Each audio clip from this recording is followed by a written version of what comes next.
Caros amigos, mais uma vez bem-vindos ao Ateliê Canroyan. No vídeo de hoje vou responder um amigo nosso que fez uma pergunta muito interessante e eu vou aprofundar um pouquinho nela. Pergunta a ele, por que aqui na região do talão, né, a crina gasta mais? Excelente pergunta, vamos respondê-la. Antes, gostaria de agradecer a todos que estão nos acompanhando, tanto por aqui quanto pelo Instagram, e ajudando a divulgar os vídeos, tá? Vocês tendo dúvidas, perguntas, sugestões, por favor, coloquem aqui, que será um prazer responder.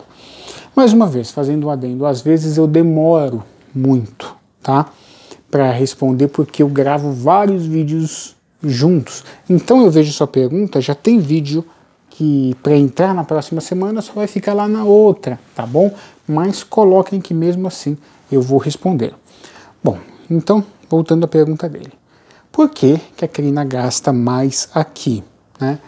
Não é que ela gasta mais no talão, ela pode gastar mais no arco inteiro. Ou vou colocar melhor, ela pode gastar mais na região do meio ou da ponta, isso pode oscilar de acordo com diversas questões. Uma delas é como o músico usa. Mas sim, quem perguntou está certo. Normalmente, nesta região, se gasta um pouco mais a crina. E eu vou explicar por quê, né? E a gente vai se aprofundar um pouquinho. Este arco que eu tenho aqui em mãos, tá? É o arco moderno, ou arco romântico. Romântico com entonação do período do romantismo, tá? Que na música é representado por Tchaikovsky e Brahms, já de um distante período clássico, né? É aquela coisa do romantismo todo. Só para a gente entender melhor. Música: barroco, classicismo e romantismo. Barroco de 1600 ou 1620 até 1750. Alguns historiadores classificam o barroco de 1600 ou 1620 até 1750, 1700 como período barroco e 1700 até 1750 como período barroco.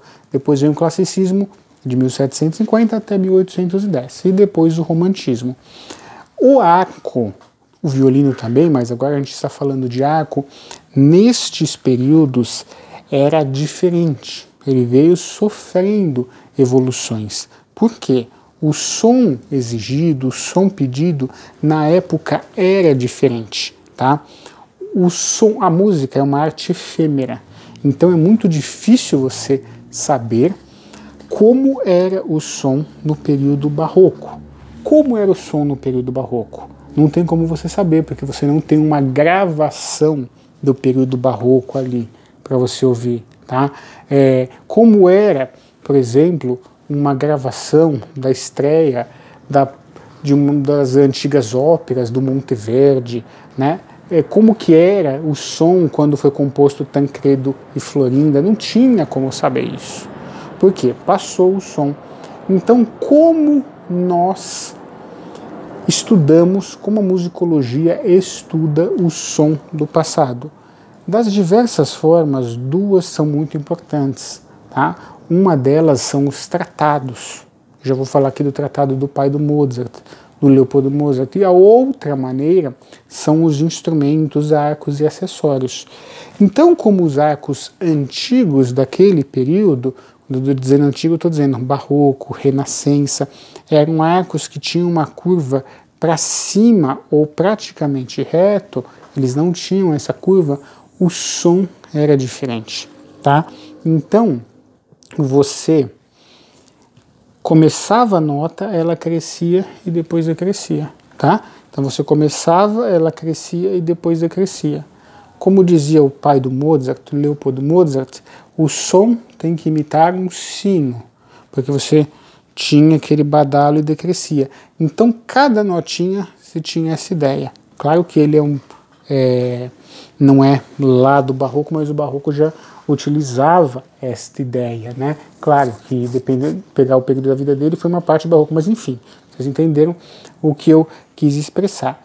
Na medida em que os compositores do final do classicismo e começo do romantismo, como por exemplo Beethoven, que está nessa transição, foram querendo ideias de sons diferentes, os instrumentos e arco foram passando por transformações, tendo mais curvas, até chegar neste modelo, que é o modelo muito utilizado no romantismo. Claro que, por exemplo, Turth foi um dos grandes, né, arquetários, depois sofreram mais curva por Sartori, e então a gente tem uma evolução.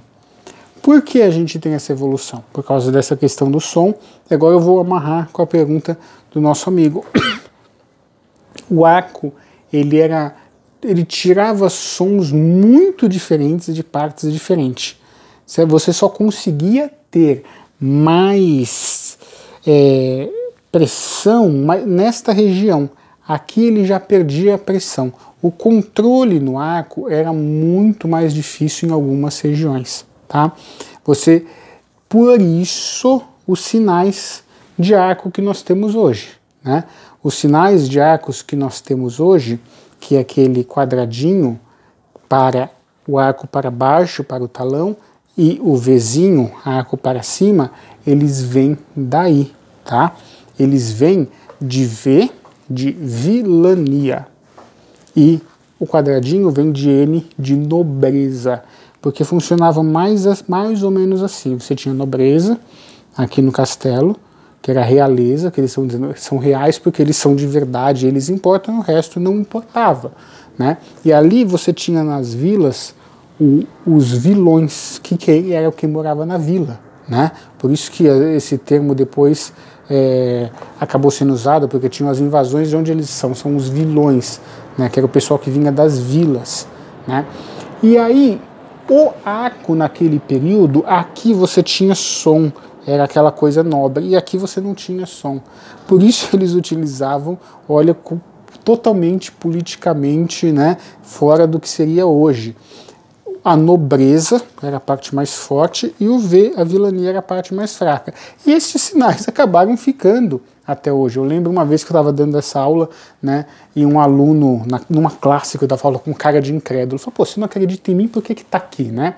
Não deveria nem estar na minha aula, mas enfim. Aí tem um programa na Cultura, né, que você manda a pergunta e um maestro responde. Aí eu tô lá no trânsito ouvindo o programa e o maestro leu, recebeu a mesma pergunta, falou, alguém disse que o professor disse isso, quer saber se é verdade? Sim, é verdade, procede. Ele mandou a pergunta para o maestro que eu tinha ensinado porque ele não estava acreditando que era verdade, né?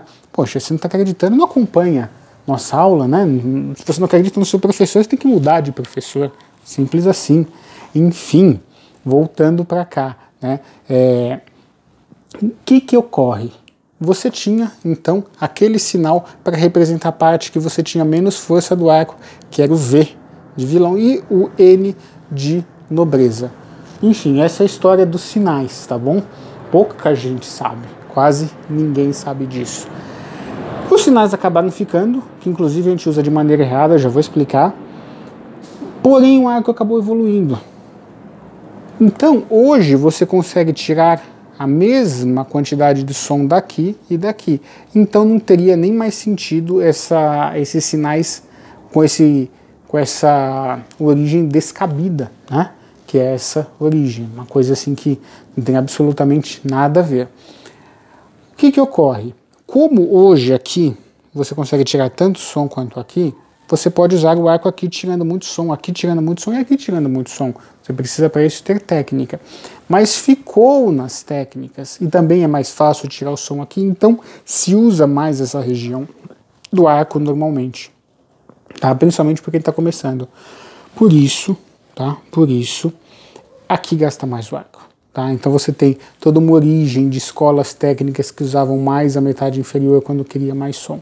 Mas também faz sentido, porque não é tão... Faz sentido que gaste mais aqui, porque não é tão fácil utilizar esta parte tirando bastante som, tá bom? Então eu espero que eu passando na história tenha conseguido explicar para vocês. Não preparei isso, não organizei, simplesmente fui falando o que foi me lembrando da época que eu ministrava aula de história da música, contraponto modal, contraponto tonal, harmonia funcional, enfim. Só para finalizar aqui, né, isso seria a aula de instrumento, mas eu vou dar essa orientação aqui para vocês. O sinalzinho quadrado, que vem de um N, que nós falamos, né, ele não significa talão, tá? Ele não significa que você vai pegar aqui. E o sinal de Vzinho não significa ponta, não significa que você vai pegar daqui, tá? Eles significam arco para baixo e arco para cima. Se não entender, assiste de novo. Uma coisa é direção, outra coisa é localização, tá? Eles indicam direção. O quadradinho, o sinal que seria o N antigo, ele significa arco para baixo, ele significa esta direção, ele não significa aqui. Se eu pegar o arco daqui e fazer isso aqui, ó, é arco para baixo, mesmo no final. Se eu fizer isso aqui, é arco para cima, tá? Então, o que acaba acontecendo? O pessoal vê o Vzinho e já põe aqui. Pode ser aqui, pode ser aqui, pode ser aqui. É a direção, tá? Então, a gente usa esse sinal errado. A gente fala, ah, é talão, ah, é ponta. Não, é arco para cima e arco para baixo, tá bom? Quem perguntou, espero que tenha entendido. Quaisquer dúvidas, estamos à disposição. Um abraço.